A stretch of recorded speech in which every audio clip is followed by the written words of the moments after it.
শুভ সকাল বন্ধুরা, আশা করছি সবাই খুব ভালো আছো। আমার আরও একটা নতুন ভিডিওতে সবাইকে অনেক স্বাগত। তো দেখতে পাচ্ছ সকাল সকাল ফুল, তারপরে তুলসী পাতা, গোপুষণার জন্য তো তুলসী পাতা লাগে, তো তুলসী পাতা সমস্ত কিছু আমি মায়ের ওদিক থেকেই নিয়ে এসেছি। আসলে এতটা তুলসী পাতা আছে, কালকে তুলসী গাছের তো মানে বাগান পরিষ্কার করেছিল বলে পেয়েছি। আর এটা হচ্ছে মঙ্গলবার বা জ্যৈষ্ঠ মাসে মঙ্গলবার, জয় মঙ্গলবার পুজো করি আমরা। তোমরা জানো যারা আমার ভিডিও দেখো, তো প্রত্যেক বছরই এটা আমি করি। মা মাসমণি সবাই মিলে আমরা করি। আমার যা আর মাসমণি সকালবেলা পুজো দিতে গেছিলো, আর হচ্ছে পুজো দিয়ে এই যে যে ক্ষীরি যেটা হয়, তো সবার নামে নামে ক্ষীরি তৈরি করেছে, ক্ষীরি নিয়ে এসছে।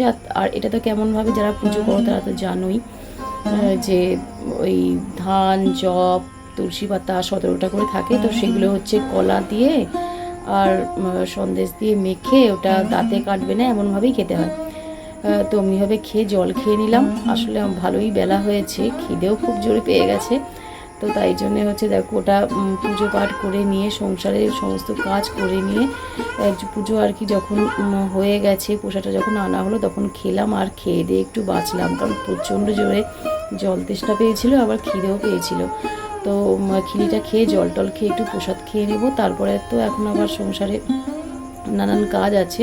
আর আজকে রান্নাবান্না তেমন চাপ নেই, এমনিতেই নিরামিষ। আর বেলায় হচ্ছে চিড়ে মাখা খাবো। আর গোপুসোনাকে দেখো লাড্ডু সন্দেশ এইসব দিয়ে গোপুসোনাকে পুজো দিলাম।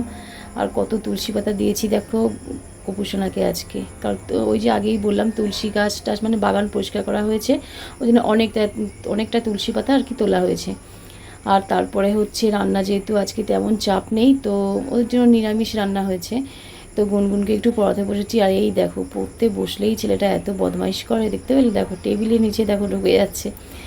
আর হচ্ছে এখন হচ্ছে ওকে একটু পড়িয়ে নেব।